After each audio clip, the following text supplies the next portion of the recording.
is Max Access, where Mackenzie Barwell takes you closer to members of Forge FC off the pitch on the Forge Audio Network.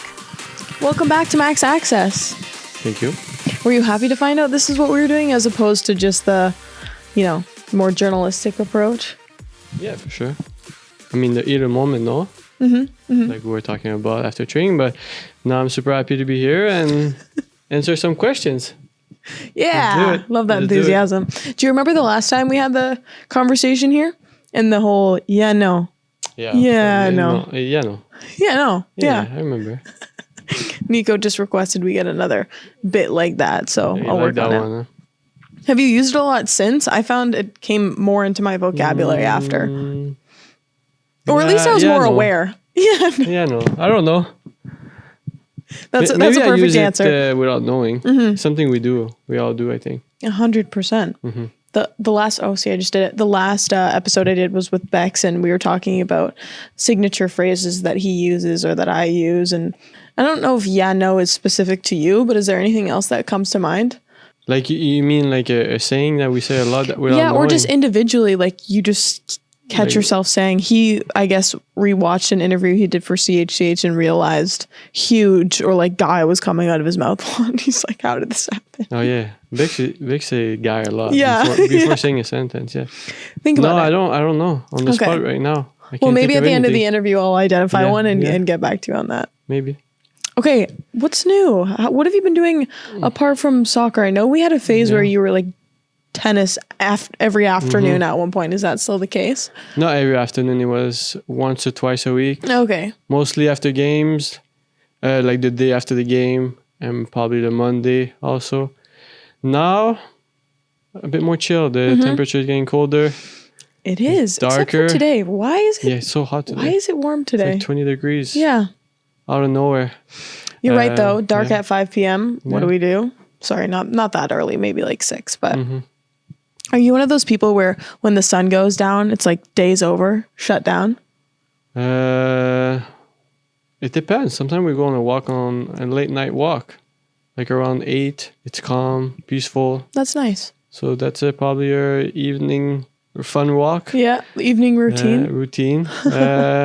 I only say that because I find in terms of productiveness, once there is no daylight, I'm clocking out. Yeah.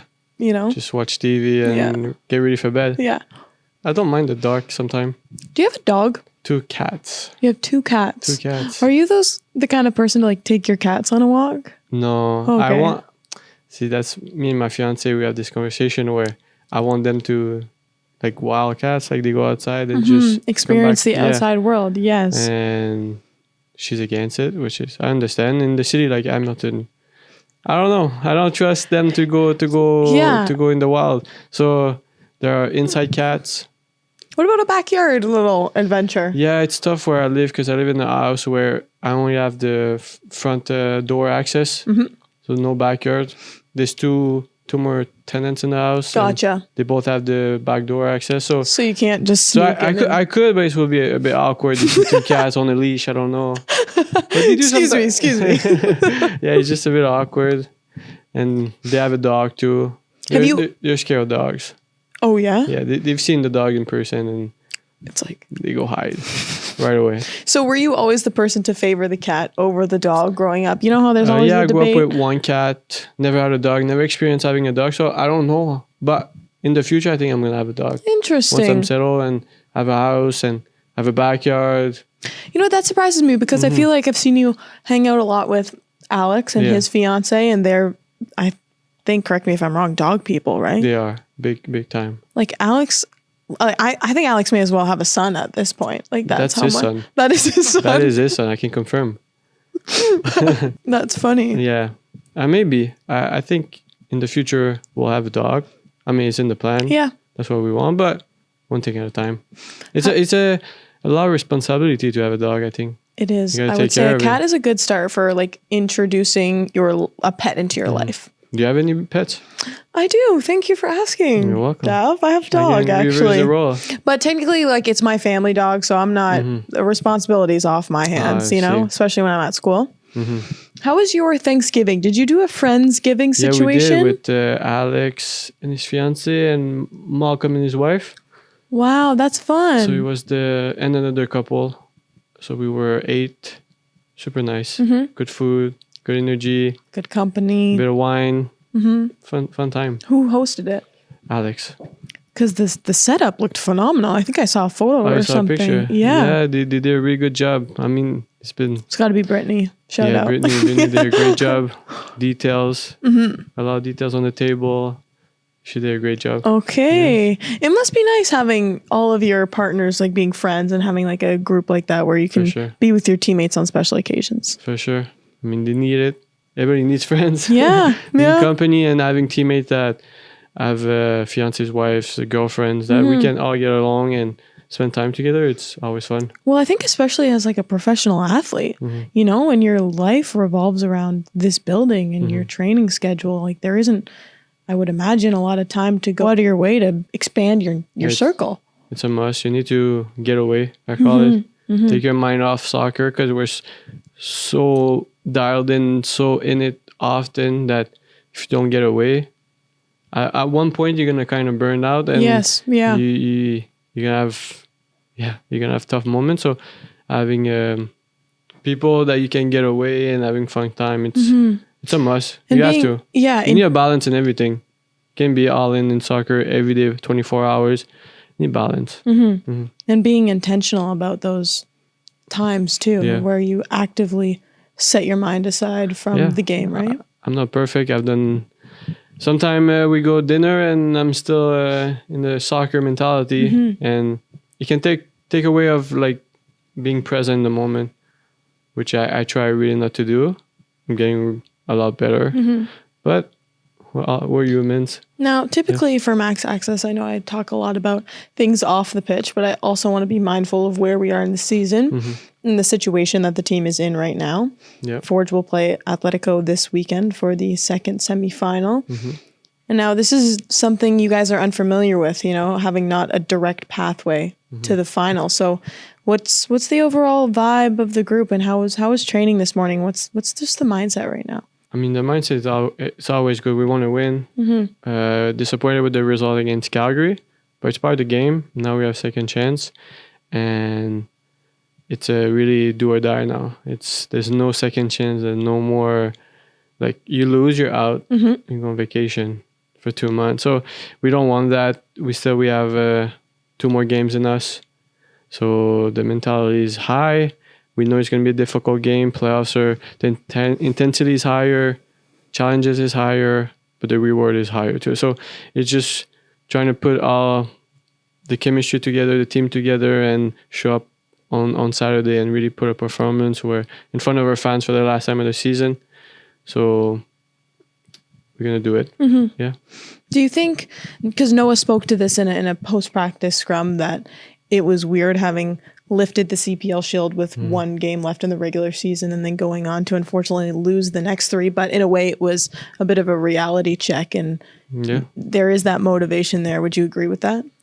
Yeah. So like you said, I think we clinched the first place 2 games before the end of the season. Yeah. So we maybe checked out. You're right, it was 2, Maybe we checked out a bit too soon. I honestly, I don't think we checked out. It's just, it's for some reason, it's kind of hard to stay motivated to your full potential when you know you already clinched the first position.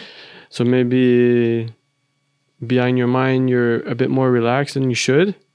And now, but when it comes to playoff, I think last Sunday we played a good game. It's just unlucky we couldn't get the goal.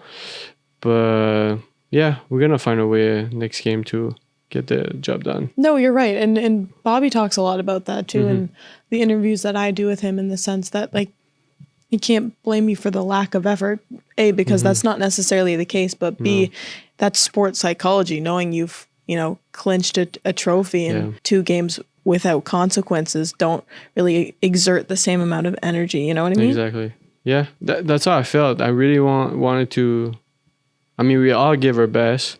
Knowing that you clinched the first place and you already left the trophy makes you a bit more relaxed than you should. And maybe it's a bit of a trap sometimes. Yeah. But we're still in it. We're the last 3 teams in the league fighting for to go to the final, and exciting position to be. And we have to make the most of it. And it starts with Saturday, and yeah. No, I think that's an important reminder, because I feel like for Forge, because they haven't taken their or conventional path that is literally to the final, it feels like, okay, your backs are against the wall. When, and Bobby has corrected me on this before, at the end of the day, you could win it the same way Ottawa can or Cavalry, right? Yeah, we have a second chance. The way the playoff bracket is set up, finishing first, put us in a position where we can have a second chance after losing that semifinal. So we're still there. And you've already been rewarded as the CPL regular season winners, and because of that, you've clinched a spot in CONCACAF. Yeah. And Bobby's also talked about this in knowing that a lot of the motivation for players comes from an opportunity like that, as opposed to Forge as expanding this trophy cabinet. Yeah. People need to understand also it's not easy to win. So I think we put an expectation on us that we need to win everything, add more trophies, qualify for Champions Cup. And it's not an easy thing to do. I think we've done it so many times that people expect us to do. So losing the last game, for sure there was disappointment, I guess, from people from outside, maybe the fans, maybe us, because the expectation is so high. But going back to your question, yeah, when we're trying to, it was one of our main goal was to qualify for Champions Cup. So once you clinch that first place, you automatically qualify for the CONCACAF. So that was one of our goal achieved. One of our other goal was the Canadian Championship, which we did a good run, end up a bit short on against Toronto. And now we're still in the race for the playoffs, so for another trophy. So yeah, we know when we start the season that we need to collect the most trophies and the most records for the club and for the legacy and for us also as a player. But that puts a good amount of pressure on us, which pressure is good. It's a privilege. Yeah. So there are a lot of good things comes from that. But when we're a bit short against Calgary, it can lead to a bit of disappointment, but you need to know how to bounce back from those moments. It's really important, and not stay there and fight again another day. Do you feel like over the course of your career, you've gotten better at, putting things in the rearview mirror like that? For sure. I have coping mechanism to reframe how I think. Because after defeat or after a bad performance, you can be really hard on yourself. And I think it's a good thing, but also you need to know how to, like I said, reframe and reverse your mentality a little bit and make sure you go back at it the next day, because it doesn't stop. Like, you can lose and back at it the next day in training. And if you're still in the same mood than you were after the game, then you just let yourself down a little bit. So it's really important to be mindful. And there's so many tricks nowadays, but breathing, mindfulness, and just having a good positive thinking helps. There's so many things you can do. So yeah, I'm a lot better because I used to be really hard on myself after bad games, and it could put me down for a couple of days. Now, like, okay, like, it's part of the game too. Yeah. You're not perfect. Nobody's going to be perfect. Everybody's going to miss passes, have bad games. So you need to bounce back from that. The quicker, the best. The better. Yeah. Well, I think that comes with experience, though, in all fairness. Yeah, for sure. And it's not productive, as you said, to just continue to beat yourself up days after a game finishes. No. It's not good at all. I mean, it's part of the game. A lot of young players go through that. They're being benched. Because I used to be benched or not even dressed when I was younger. And if you don't know how to deal with it, it can kill you really fast. And it puts your self-esteem a bit lower, and then you trust yourself a bit more. Like, there's so many things about the mindset game that you need to have good people around you, to think in a good way. I think that's just good advice for all athletes. 100%, yeah. Like, I'm thinking about my grade 7 volleyball tournament, and I got benched in the final. And it destroyed me. Yeah, for sure. And honestly, had I not sulked the entire first set about not starting, maybe the coach would have put me in. It's applicable to so many sports, but also level. You know what I mean? You need to be able to control what you can control. It's just start overthinking it. Why am I not playing? Why? There's so many scenarios, so many things you can't control that just focus on that and let the rest flow. Let the rest flow. And when it's your time, take it also. Now, there's one other thing we talked about in our last episode, and that was the fact that you're not very outwardly expressive, you know, and you're quite calm. Like, I think when you're angry or maybe you're frustrated, you almost just show nothing. Would you agree with that? Yeah, I can express my to an extent, I should say. Yeah, but I'm not like no, you're right on what you say. I'm not gonna show it that much. I might show it some gesture, a bit of my facial expression, but raise an eyebrow maybe. Yeah, or maybe a little. I don't know. I'm like, but overall, like I keep it for myself. Yeah. Do you find that comes to you naturally, and does it work to your advantage? Good question. I do it naturally, but also I don't want to show other people if I'm angry sometimes. Especially when we're playing and we're in the moment. I don't show it. Maybe after games, I'll show it a bit more. But yeah, I want to process information before like you react. Yeah, I'm really like that because in the moment I could explode, and I don't think it's a good way to deal with it. So maybe I take time to process and then be more logical about it, and then I'll have a reaction. And then you decide. Yeah. Okay. Before I let you go, I want to transition to this weekend. Atletico are a team who have been consistent this entire season, and they've been quite effective against you guys. So what are you expecting from them, of course, as your opponent, but also your team in bouncing back from a disappointing loss, but knowing that it is these situations exactly that Forge tend to thrive in? Yeah, we can expect a good team, a team that is prepared. I think they play with a back five, which limit our space on the wing. So, look, we played them 4 times this year. I think we lost 3 times. We won 3-0 at home, which was a great game from us.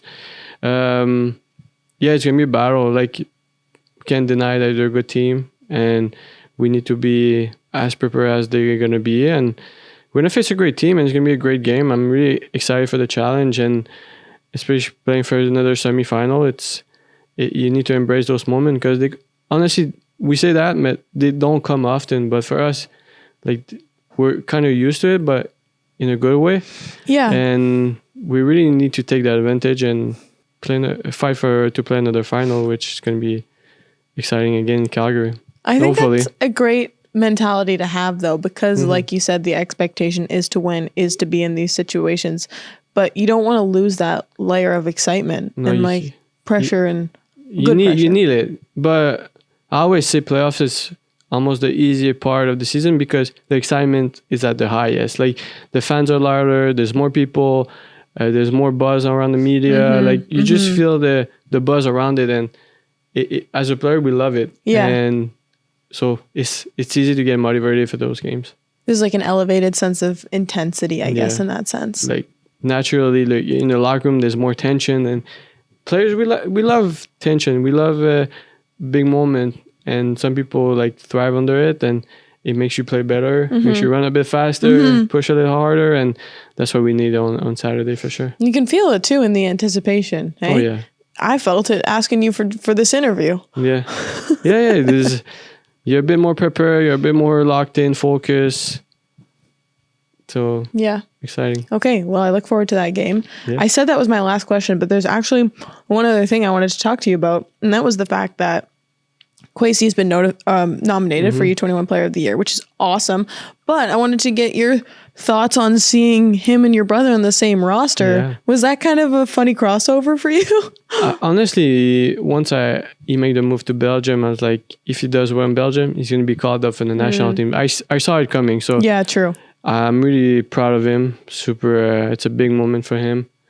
And I was going to the game to see my brother. Yeah, true. But I was super happy to see Kwasi coming in and getting some minutes, getting his first called up. Yeah. It's a big moment for him, and he deserves it. And were you at that game? I was at the game, yeah. And Matthew came off before Kwasi came on, right? So they didn't actually end up. They didn't play together. But yeah. Yeah. Thank you so much for this conversation, Dab. Thank you. I know your time is valuable, especially at this point. It's okay. Thank you. We'll chat soon. Yes, for sure. Yes. Thank you. Thank you, guys. Thanks for listening to Max Access on the Forge Audio Network. If you like what you heard, please like, follow, subscribe, comment, and share.